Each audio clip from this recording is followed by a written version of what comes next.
Good afternoon, everyone. Such a polite crowd. I love it when you say good afternoon back. Thank you.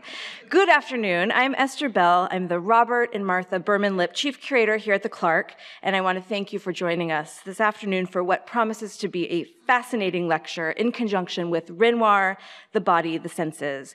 We are thrilled here at the Clark with the critical attention the exhibition has been receiving. You might have read the New Yorker last week, which calls it tremendously compelling. The Wall Street Journal proclaims the exhibition a hedonist's dreamland and a must-see, and the art newspaper deems it bracing and beautiful, and now I'm just boasting, so I'll stop, but there are more. So we're very, very pleased. And while today is a celebration of Renoir, I would be remiss if I did not encourage you to check out the other really interesting and strong exhibitions on view. Janet Cardiff, the 40-part motet, which is on view in the Conforti Pavilion. Ida O'Keeffe, Escaping Georgia's Shadow, in our Eugene Thaw Galleries just outside this auditorium. And Art's Biggest Stage, Collecting the Venice Biennale up at the Lunder Center on Stone Hill. So we look forward to seeing you many more times for the remainder of the summer. But without further ado, I would like to introduce our distinguished speaker, Dr. Martha Lucy.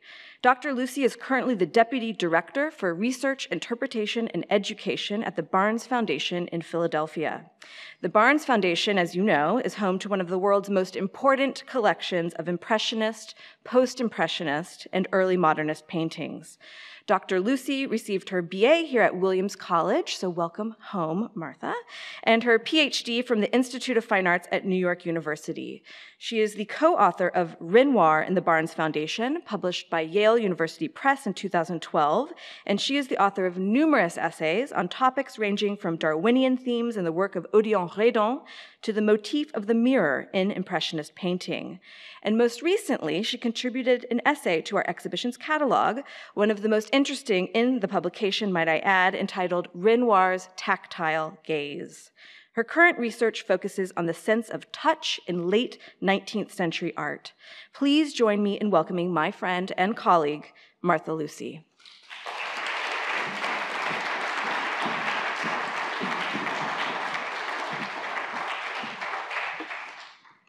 Good afternoon, everyone, and thank you for coming. And thank you, Esther, for inviting me to do this. I am so thrilled to be here. As Esther mentioned, so I went to college here in Williamstown, but I also grew up in Lenox. So the Clark was the place that made me fall in love with art. We would come here, my family would come here, my brother and I would stand in front of the Bouguereau. You know that painting? Which I think that counts as art appreciation. But this is the place that made me fall in love with art, so it really does feel like coming home, and I'm thrilled to be talking to you today.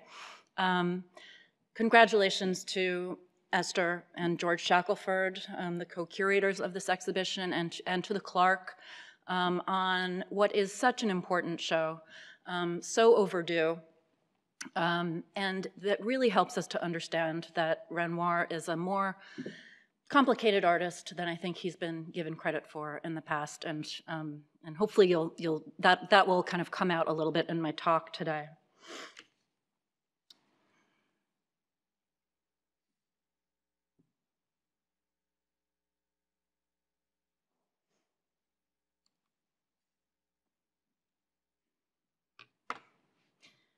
In an article in Artforum in 2005, the art historian Carol Armstrong described the Barnes collection as composed of, quote, superb Cézannes, gorgeous Matisses, and horrible Renoirs.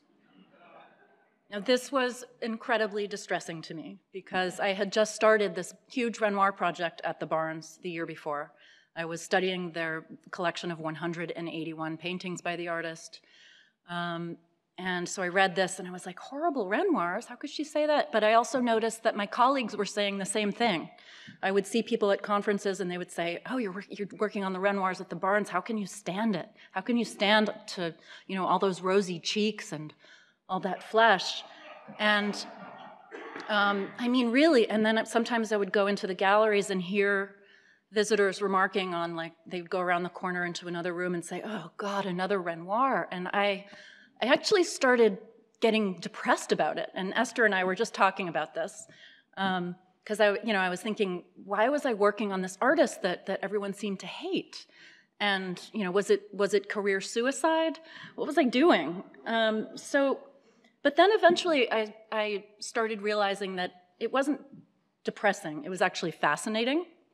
This almost kind of knee-jerk, very passionate reaction that people seem to have to Renoir's work.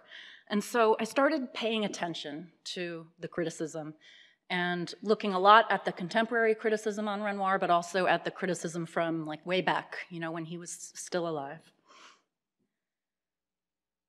One treasure trove of critical writing about Renoir can be found in an issue of Art in America from 1986. This was prompted by a major Renoir exhibition that had been shown at the Boston Museum of Fine Arts and also in Paris and in London. And the magazine invited opinions on Renoir from maybe a dozen art historians and critics and artists, and they put them all together, all of these opinions, in a 20-page feature called Renoir, a Symposium. So, it's a great, if you're interested in Renoir criticism, this is sort of the place to start, 1986, Art in America. While several of the writers defended Renoir, had nice things to say about him, the majority took his work apart, and some of them were really kind of foaming at the mouth. One called him a Pollyanna with a paintbrush. Another said, his dancing couples, picnics, and family scenes, they've come to be the very picture of cloying sentimentality. But the best was Peter Sheldall, who is, I should say, before I read this quote from 1986 that he wrote, he is the one who just wrote this rave review of this exhibition. So, okay, so this is what Sheldall said. Yeah. Renoir may be the worst artist ever to achieve canonical status, but this pales for me beside the complexity and poignance of his very badness. An original major badness, badness so close to goodness, it makes the head spin.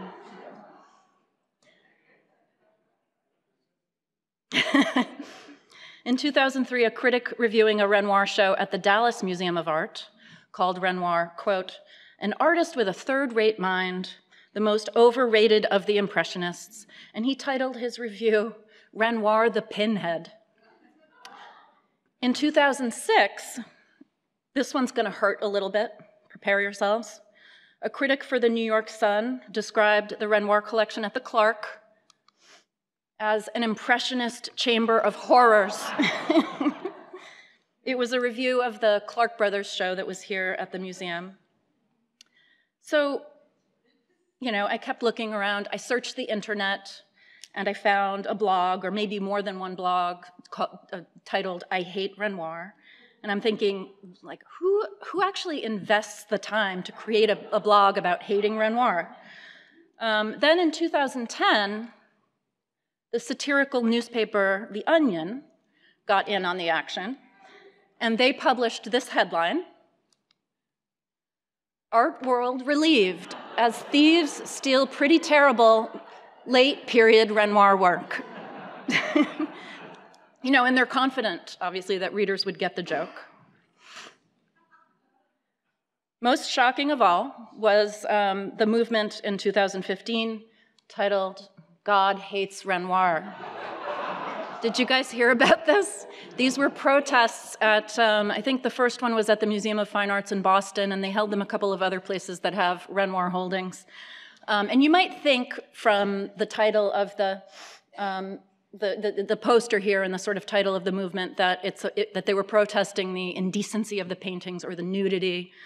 But, oh no, they were protesting the fact that Renoir simply sucks at painting. I mean, look at some of the signs. We're not iconoclasts. Renoir just sucks at painting. That's what they were upset about. So the Renoir vitriol seemed to be everywhere.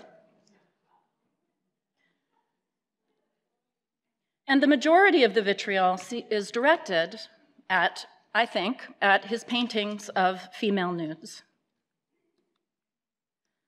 Renoir painted hundreds of nudes, most of them during the last few decades of his life.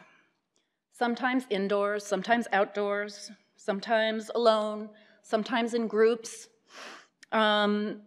sometimes standing, drying off, bathing, lying about in the sun. He painted them obsessively. They are a hugely important part of his oeuvre. They are some of the most important and misunderstood works of his career, I think, until now.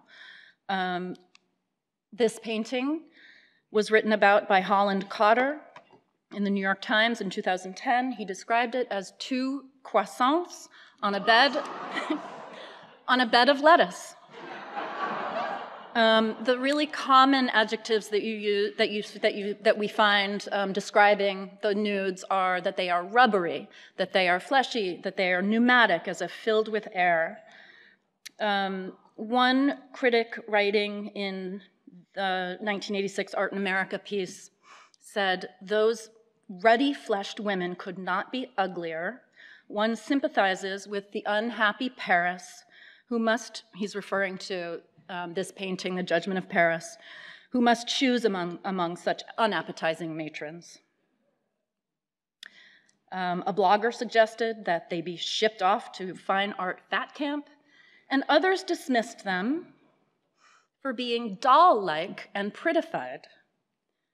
Now, I think that that's really interesting because there are contradictions here. While some critics are dismissing the Renoir's women and Renoir's nudes as too ugly, just as many are complaining that they're too pretty. And I think that this ambivalence is key, and I will return to it later. In the art historical literature, scholars struggle to define Renoir's position in narratives of modern art. Because he was one of the founders of Impressionism, a radical movement in its time, he's classified as a modernist. But his status as a modernist is never really secure, because even though he applied paint in such a bold, irreverent way, I mean, just look at those blotches of paint. You know, that was really subversive at the time that he was doing this, you know, the sort of breaking up of forms. And even though he was applying paint in such an irreverent way, he never really grappled with the complexities and social anxieties that defined the modern urban experience, the way that his Impressionist colleagues did. The changing class structures in Paris, the new technologies, the sense of anonymity and alienation that kind of descended as the city's population exploded. And his nudes, sort of in the same way, well, I should say especially his nudes, seem to be an utter turning away from contemporary urban life, empty of any kind of social or political meaning to chew on. There's no specificity of time or place in a work like this. They're just bodies in idyllic settings.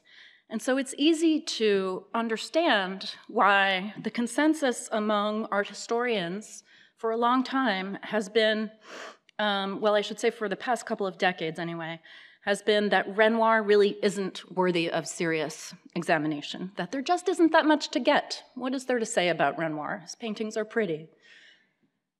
Now, I want to emphasize that it was not always this way. In the early part of the 20th century, Renoir was revered by American audiences and European audiences. Critics regularly praised his work.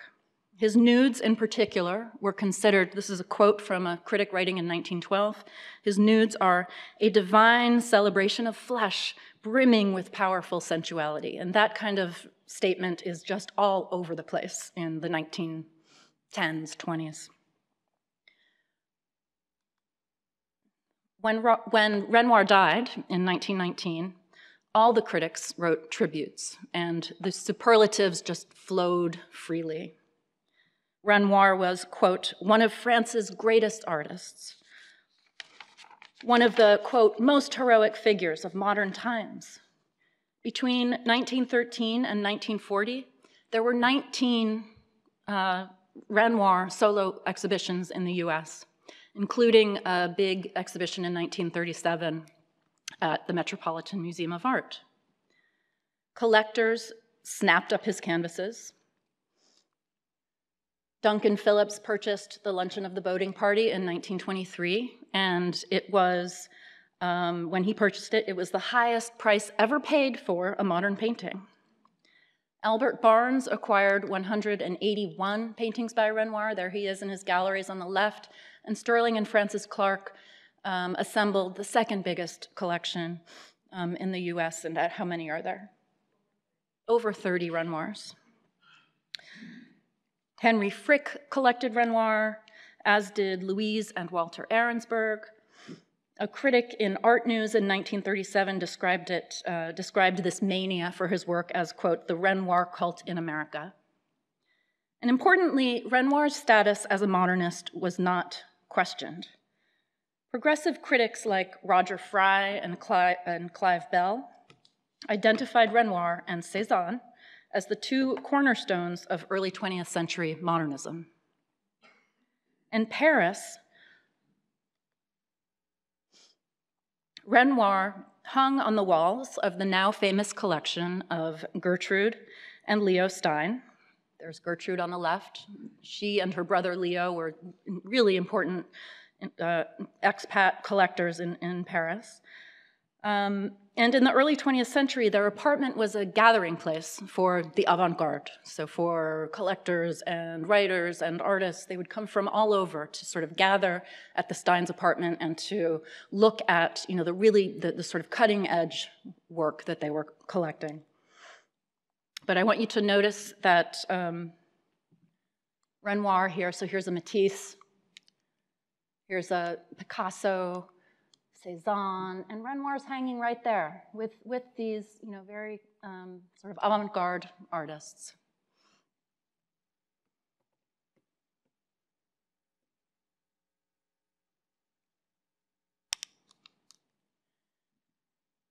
In Walter Ahrensberg's modernist collection, a Renoir nude hung next to or beneath a Duchamp. There's the nude descending a staircase. Renoir right in the middle, Picasso and Duchamp. And Barnes too, I don't have a slide, but if you've been to the Barnes in Philadelphia, you'll know that Barnes very deliberately cast Renoir right in the middle of his modernist pantheon. So he hangs with Matisse, Picasso, Cézanne, Soutine. And in the US and in Europe, the younger generation of avant-garde painters took Renoir's work very seriously. This is a slide showing the studios of Bonnard, Braque, and Picasso, and you can see that in each one, they've got Renoir hanging on the walls, pinned to the walls of their studio. And usually this means that this is something that they're obviously really thinking about. So here's Renoir in Bonnard's studio, Picasso, Braque. Leo Stein tells a story about Picasso visiting in 1908. He writes, here's a picture of Leo and Gertrude, and this is their other brother, but that's Leo and Gertrude Stein. And Leo writes, it happened one Saturday evening that Picasso and Braque came to the house and could talk about nothing except a Renoir they had seen in the window of one of the galleries. I thought, I must go see the picture immediately. Picasso collected Renoir. He owned 7 works by Renoir. And here he is in his studio with one of the Renoirs that he owned. Behind him, it's the Eurydice. And you can see how Renoir's work began influencing his own painting in the 1920s. So that's Picasso on the right. Matisse, too, was looking closely at Renoir, who was, he was the senior artist to these young avant-garde painters. So he was about 30 years older than Matisse was. And when Matisse lived in the south of France between 1917 and 1919. Renoir was also down there. And Matisse would go visit Renoir. He would sort of make this pilgrimage to Renoir's studio, and he would bring his own paintings for sort of inspection by Renoir, and they would talk about painting. He wanted to learn the lessons that Renoir had. And he spoke very candidly of Renoir's influence. He wrote, or he said in an interview, after the work of Cézanne, he said this in 1918, after the work of Cézanne, whose tremendous influence is paramount among artists, Renoir's work saves us from the dryness of pure abstraction. And you can sort of see how Matisse is thinking about Renoir here. This is a piece of the huge mural that Matisse made at the Barnes Foundation called The Dance. This work was in the collection at the time, and I just see such a connection between them in terms of the sort of the unabashed decorativeness, the sort of the sensuality, but mostly what I notice is the way that the figures are both kind of heavy, but also feather light at the same time. And yet, Renoir's influence on 20th century art has practically been expunged from the art historical literature. This is starting to change with shows like this. But for a long time, there was really no trace of Renoir as having anything to do with Matisse or Picasso. Picasso's debt to Renoir was only rarely acknowledged, and when it was discussed as a moment of unfortunate conservatism, weakness, or even irony. He was being ironic. In the 1930s, MoMA was buying Renoir just like everyone else. They at one time owned 12 paintings by Renoir. They have all been deaccessioned. So what happened? How did Renoir go from being, quote, the most heroic of modern painters to an artist regularly dismissed as being merely sentimental? First, it owes to shifting definition of what modern means. The conception of modern that prevailed in the early part of the 20th century, in the early part of the criticism, was a supple one that could accommodate both Cézanne and Renoir. But by the 1940s, the notion of what qualified as modern became much more restrictive. It really changed, and this owed largely to the writings of an influential art critic named Clement Greenberg. In a series of essays, Greenberg argued passionately for flatness and abstraction as the defining qualities of truly modern art. So in other words, if a painter wanted to be truly modern, he argued, what he or she had to do was acknowledge the two-dimensionality of the canvas, rather than trying to create the illusion of three dimensions, of three-dimensional space on two dimensions. The thinking was, let's sort of leave three-dimensionality to sculpture, and let's let painting be about the medium of painting. It should be about the paint, and it should be about the canvas itself. So let's call attention to flatness, and let's let color and line function as color and line, and not in the service of describing things in the world. So Greenberg argued, in fact, that you could actually go back to the 1850s and trace how modern art had always been moving toward these qualities of flatness and abstraction. And he pointed to Manet and Cézanne and Monet and other artists. And a canvas like this one of Monet's late water lilies, you can see how it's moving toward abstraction and flatness, and he's calling attention sort of to the surface of the painting, and it starts to read as much more two-dimensional than, sort of illusionistic three-dimensional space. So it's a teleological argument. He's saying this is sort of the march that modern art has been making since the 1850s towards this moment in the mid-20th century. But Renoir, who, remember, until this point had always been considered a cornerstone of modernism, did not fit so easily into Greenberg's new definition. "My reactions to Renoir keep changing," he wrote in an essay from 1950. "One day I find him almost powerful, another day almost weak. One moment brilliant, the next merely flashy." And you can see how Greenberg might be conflicted about Renoir. Because as much as we associate him with his content, there are moments when form begins to seem more important than anything else.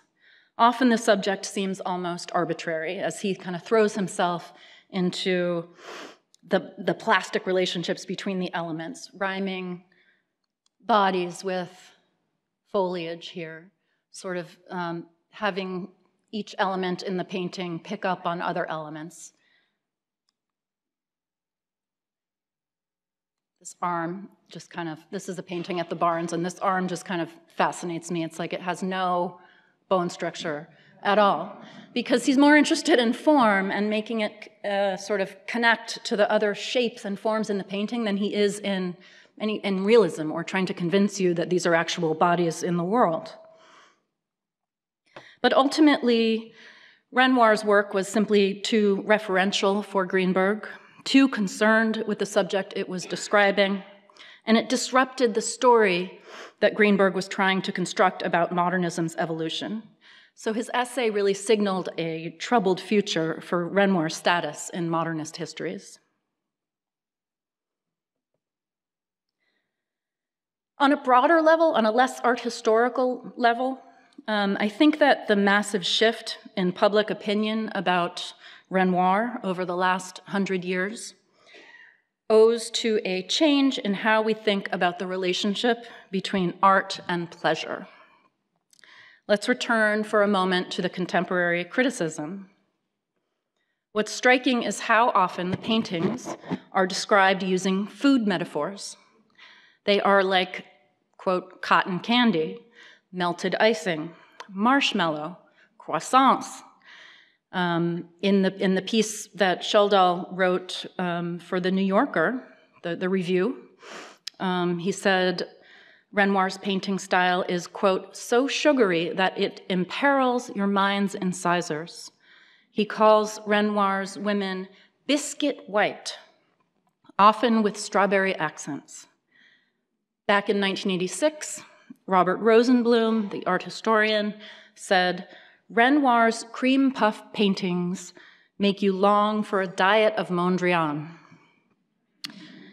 So, excuse me for a minute.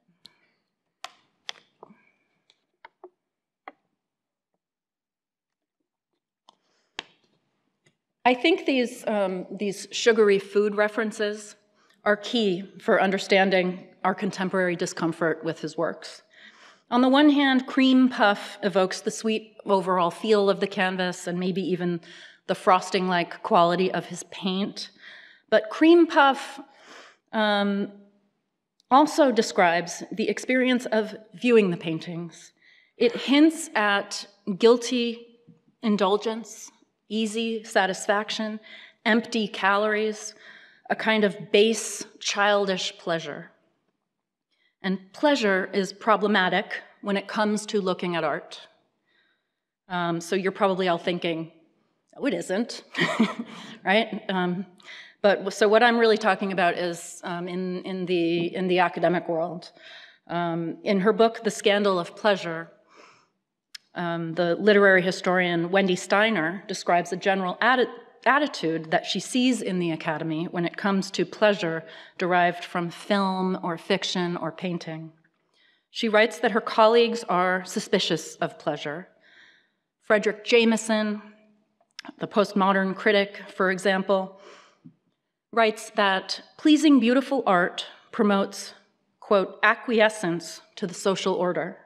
That pleasing art is a seduction so compelling, this is what he's saying, that it fools us into obedience, and we must be wary of it.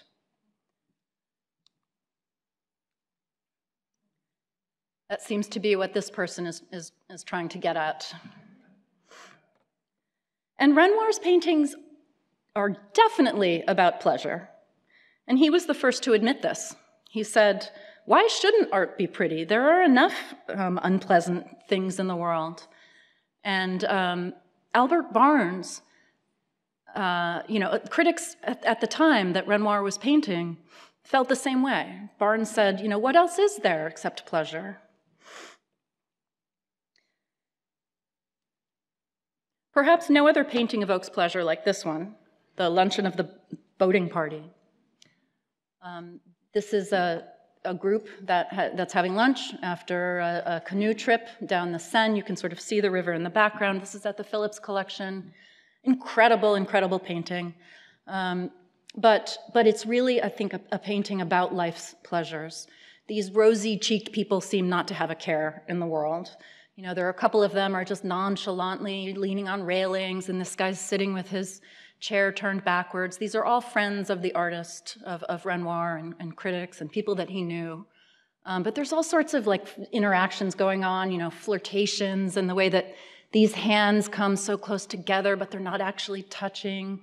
And they're enjoying a meal, they're enjoying lunch, and the light is coming down and sort of hitting the table in this dappled way and making the glasses sparkle.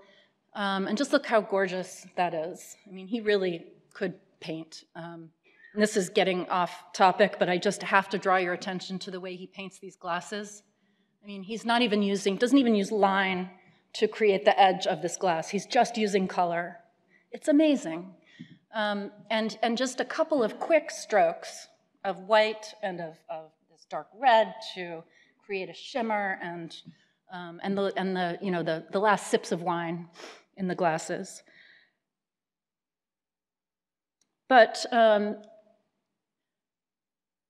think that the nonchalance that the group is kind of projecting is reiterated in the still life. If you look at the table, this napkin is kind of nonchalantly, messily rumpled, and there's crusts of bread over here. But also, even though this meal is over, they're at the end of the meal, they're still hanging around, Renoir takes care to show that there is still abundance. Look at the still life. The grapes overflow the bowl. The bottles of wine are still full. So it's really a celebration of life's pleasures: food, wine, flirting, gossip. And this is a photograph made after the painting by the photographer Neil Fulberg in 2003. And he really seems to be kind of commenting on the kind of smugness of this group. The indulgences, the sort of bourgeois blandness of Renoir's painting.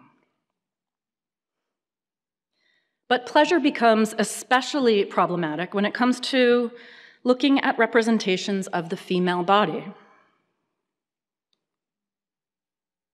So paintings like this are obviously not scenes depicting socializing or partying, but they are undeniably about pleasure, a pleasure that belongs very much to the artist and to the viewer rather than to the people represented in the paintings. If in the 1910s, Renoir's paintings were admired as a divine celebration of flesh, by the 1980s, they were called out as a primary example of what theorists and historians have called the male gaze. Developed in the 1970s, the theory of the male gaze refers to the way dominant forms of culture depict the world from a masculine, heterosexual perspective, satisfying a deep psychosexual desire called scopophilia, or pleasure in looking. And this comes out of film studies, the theory, but it really applies to all forms of visual culture. In film, painting, advertising, TV, men are presented as active, controlling subjects, the bearers of the look. Women are passive, simply there to be looked at. So it's really a theory that's about the power dynamics that are embedded in the very act of looking. Even though the theory wasn't really articulated and called the male gaze until the 1970s, this gendered power dynamic has, of course, been around for a good while. This is sort of a classic image from 1600 that's to represent the idea of the male gaze. You'll see this represented over and over in books. And it's a woodcut by Albrecht Dürer, meant to represent, meant to illustrate a new mechanical device to aid in drawing. So here's the artist or the draftsman, and he's using this device and this here to kind of translate his subject into a perspectively correct image. And don't ask me how this actually works, but you get the idea that it's not meant to illustrate the female gaze. He's showing you how this new mechanical device for artists is supposed to work. But of course, it unwittingly really gives us a good idea of the female gaze. Now look how the image is divided right down the middle into these gendered zones, male and female. The female side, she's sort of unconscious. He's over here, alert, looking. She's sort of disordered and disheveled, and this side is all about kind of rationality and order and geometry. So it's male, female, looker, sort of looked at, active, passive, and mind versus body. Now, images do not have to include a man literally looking at a woman, like the ads do, or like this Dürer does, in order for us to talk about the male gaze, or in order for the male gaze to sort of be in operation. Most often, the gaze is simply the dynamic between the male viewer and the female subject represented. So here, the viewer, we, are put in the position of gazer or voyeur, but the viewer is assumed to be male. In art history, Renoir has become the poster boy for the male gaze. Never has the female body been made more passively available, wrote Tamar Garb in an important 1985 essay. And she pointed to Renoir's consistent presentation of women as mindless sexual objects. It was time for the field to address this, she argued, to talk about the gender dynamics in his work, and to acknowledge the imagery as a product of patriarchy, because it's sort of amazing it really hadn't been talked about that way before. Nobody ever kind of pointed out the sort of objectification of the female bodies in Renoir's work. She's got a pretty good point. In canvas after canvas, actually, let me go back, female bodies are arranged for the maximum pleasure of the assumed male viewer. Unlike his contemporaries, Renoir never makes the signs of sex ambiguous, like Cézanne did. You know, sometimes it's hard to tell if a figure is male or female. You know, the bodies are not always idealized. Or in Degas, you know, he often fragments the bodies or sort of positions them in a way they're kind of turned away from the viewer, or they're in these sort of unflattering poses. But Renoir never does that.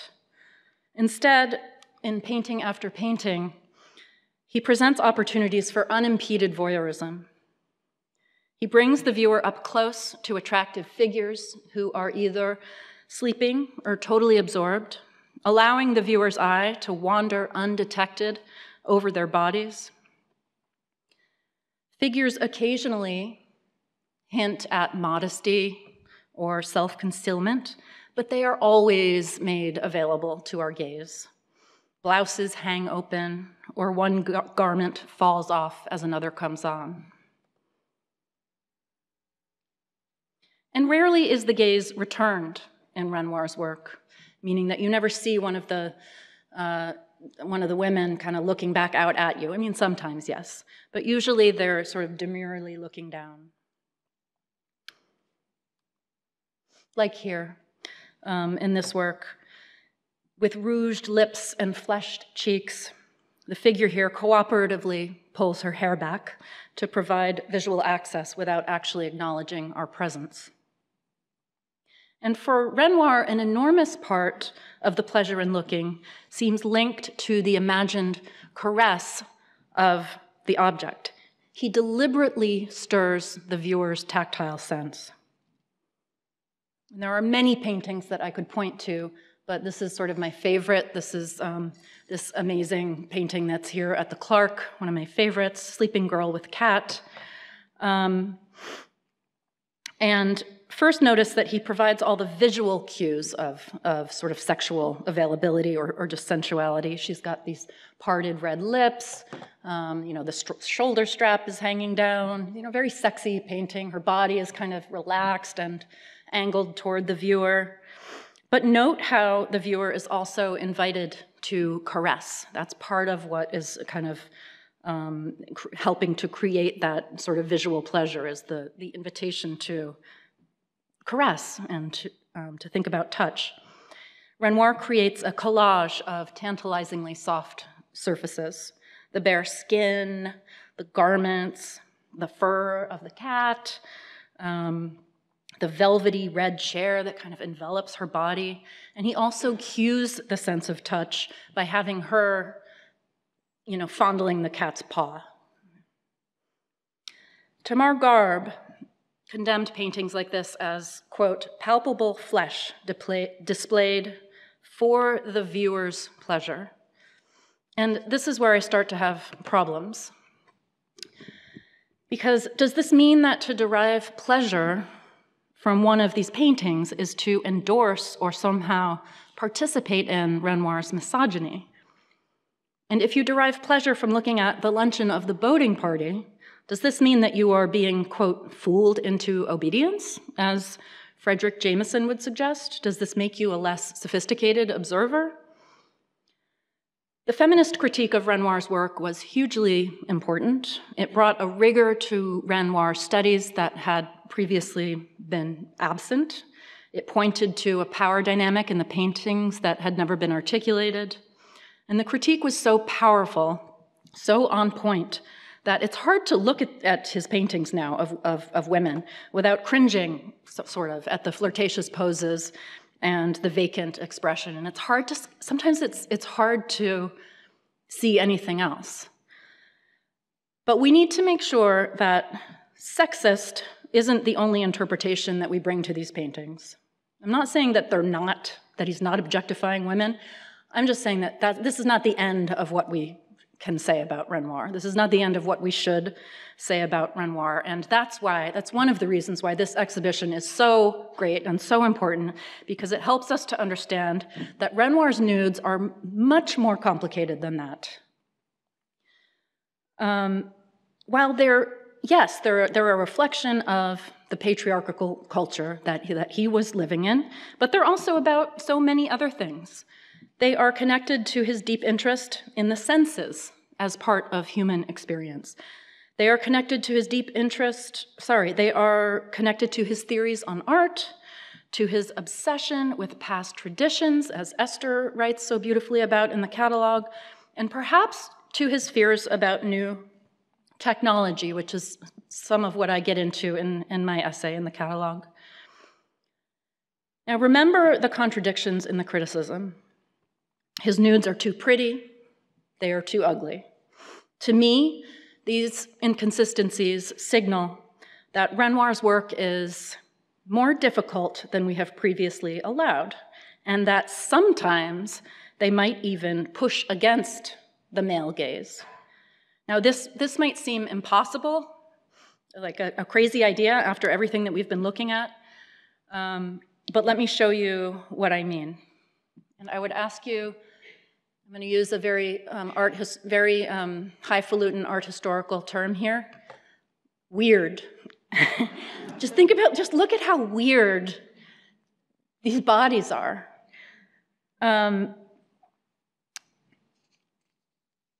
This canvas, look how the canvas can barely contain the body. You know, the lower half of it is kind of just taken over with flesh, and she's pushed up against the picture plane, and there's just like, there's not even any room for her legs. They're kind of jutting right up against the surface of the canvas. And the figures in the background are drastically out of scale, and it just creates this, space that's sort of difficult to reconcile.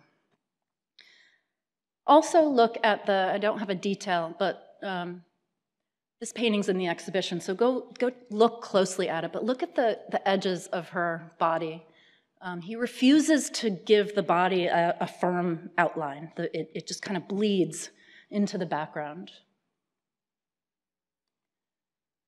Or this one here, this one's at the Barnes. This is one of my favorites, and because like the other one, she has a very strange relationship with the space that she's in. It's like the space doesn't want her to be in the painting. It's kind of pushing her out, pushing her towards you. You know, this kind of abstraction in the background, and she's just here. She doesn't have anywhere to go. But also the strangeness is, you know, she's this sort of big figure, but she's so dainty and so delicate, and she's, you know, she's holding onto this tiny branch that's kind of at odds with the heft of her body. Also, here is that you can see that the edge here, the sort of blurring, the kind of bleeding into the background. And he kind of, you know, repeats the flesh colors of the body into the landscape, and sometimes brings the colors of the landscape into the body to kind of suggest that it's all one. So there's a lot of strangeness to these, not to all of them, but to a good deal of Renoir's nudes, especially the ones from the latest decades in his career. The male gaze is not simply about presenting the female body as an image. It's about crafting a certain kind of image, one that foregrounds agreeable elements while repressing others. The art historian Linda Need has observed that visual pleasure in Western art is often dependent on the presentation of the female body as bounded, smooth, and with firm contours, pointing to images like this one by Alexandre Cabanel. This tendency, she argues, is pinned to a, quote, deep-seated fear and disgust of the female body and of femininity in Western culture. More specifically, she writes, it is a repulsion rooted in the body's perceived lack of structure. On the verge of dissolution, she writes, a woman's body represents the flood, the human mass. It is soft, fluid, and undifferentiated.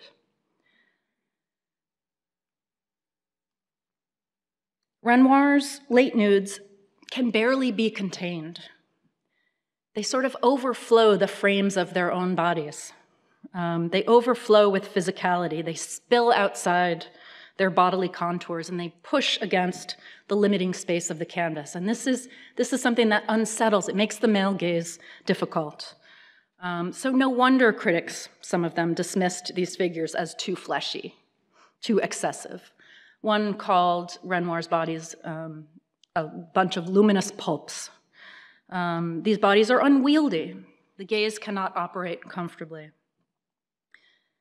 Renoir, I think, was doing something interesting in these nudes, something subversive, and artists like Picasso knew it. So let's look again. Look at what Picasso is picking up on here.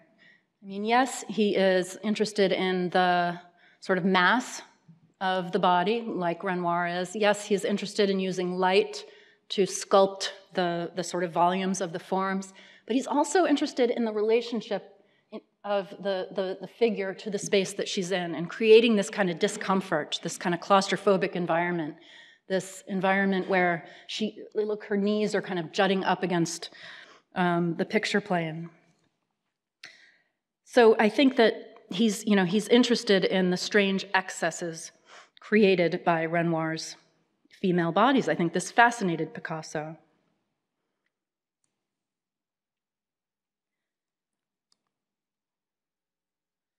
physical, sensual, excessive rather than minimalist, these paintings of Renoir's nudes will never fit into Greenberg's strict definition of modern art. But rather than deny them a place in modernism's history, what if we allow that Renoir represents a different kind of modernism? His languid, fleshy nudes, defined by a lack of constraint, almost abjection, represents a moment in early 20th century modernism that was somehow defined by a search for sensuality and physicality and even pleasure before these things became banned according to the new values for art. Why were Matisse and Picasso so interested in Renoir's late works? How can we understand modernism if we don't understand this? The current Renoir aversion, more than reflecting the actual goodness or badness of his art, reflects shifting cultural politics, a change in American art theory and practice, and a change in our attitude towards pleasure in art. Pleasure, once celebrated, now sets off alarm bells. It must mean kitsch, or misogyny, or bourgeois blandness, or even worse, that we are not serious viewers of art. Thank you.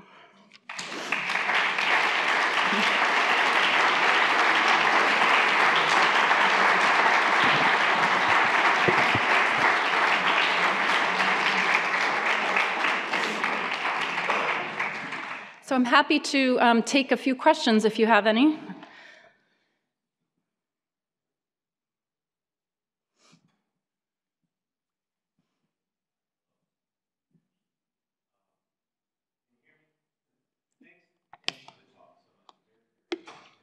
Thank you.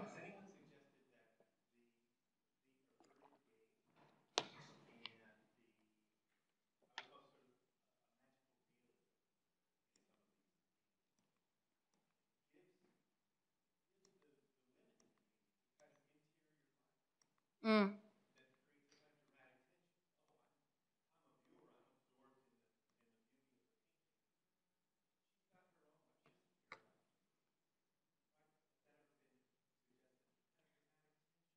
I don't think that has been suggested, but I like that.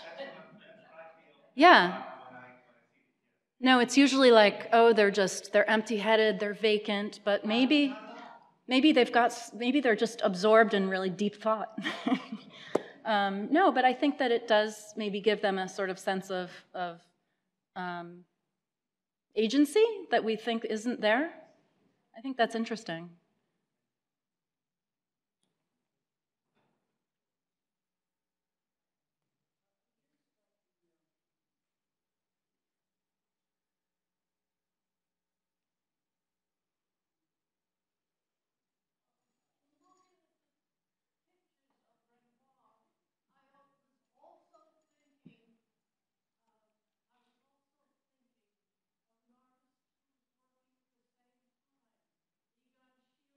Yes.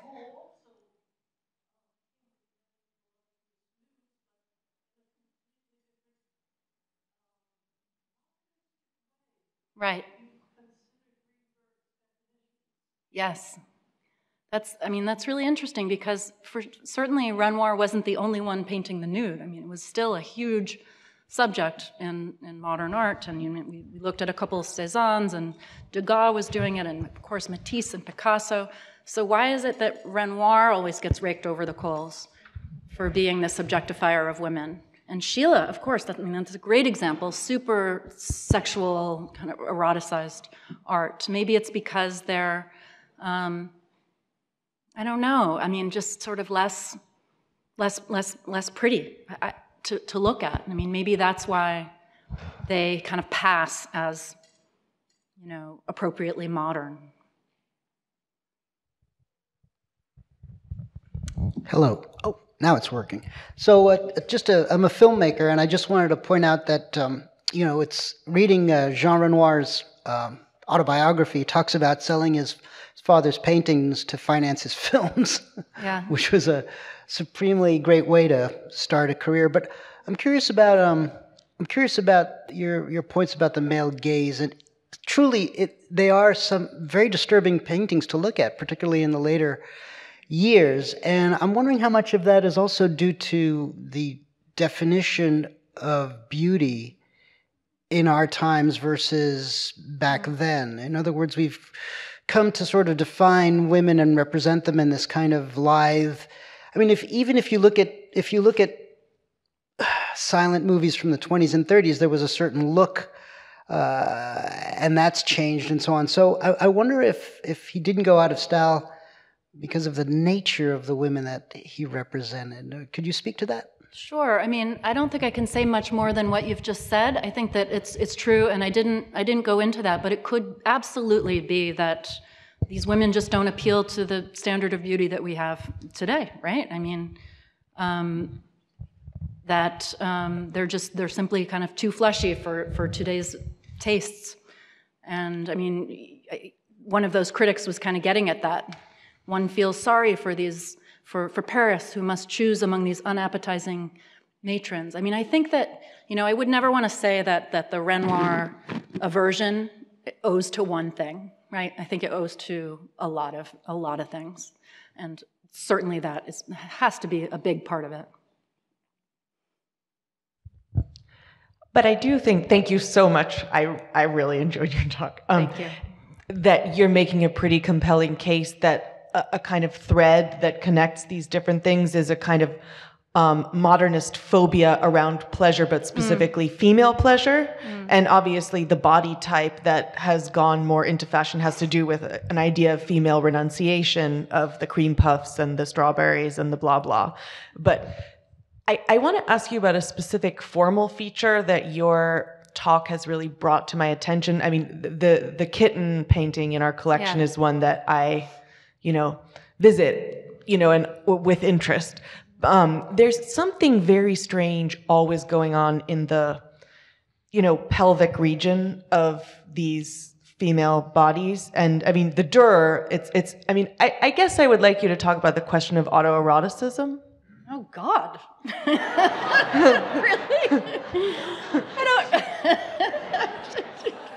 That is not where I thought you were going with this.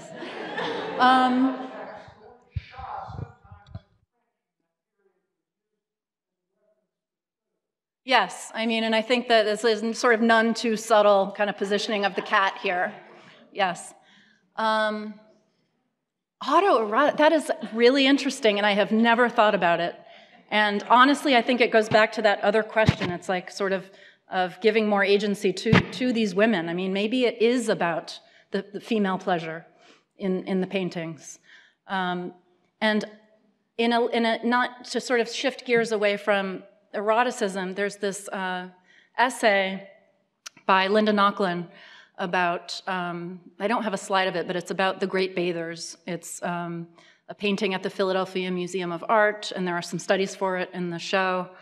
It's a very cartoonish kind of, it's sort of like the painting that everybody points to as like his most sexist painting. And Linda Nochlin, and they're bathing and they're kind of, splashing each other and having this grand old time. And it's like, oh, what a sexist Renoir is, so misogynistic.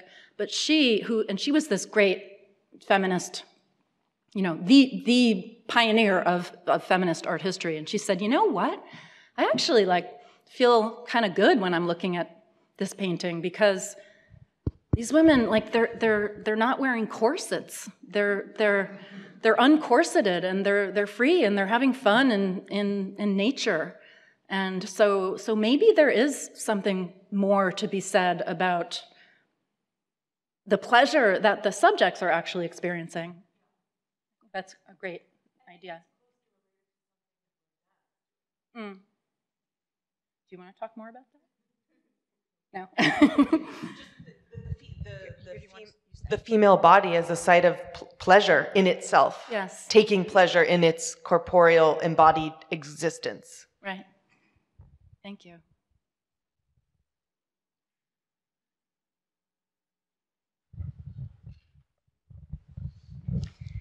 Thank you for that enormously fascinating lecture.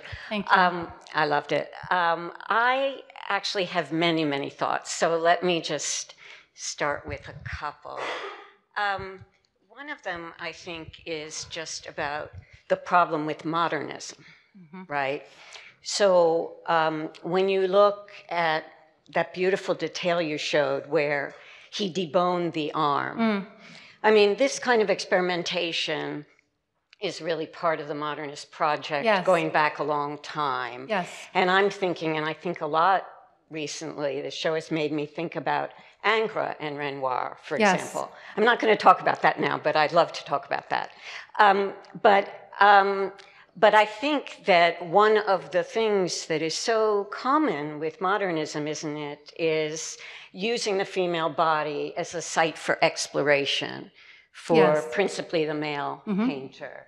You know, and we don't have people thinking about, and I loved, you know, your literal caress of the still life and luncheon and the boating party. It is a beautiful piece of painting. But you don't have people saying that to the same extent about a painter like Morisot, for example.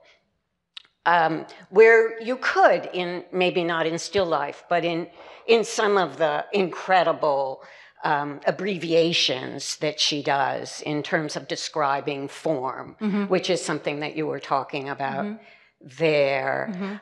And also, I'm just really intrigued by your interpretation of Renoir that tries to move away from aversion. And I certainly see that there are arguments, you made wonderful arguments for doing that.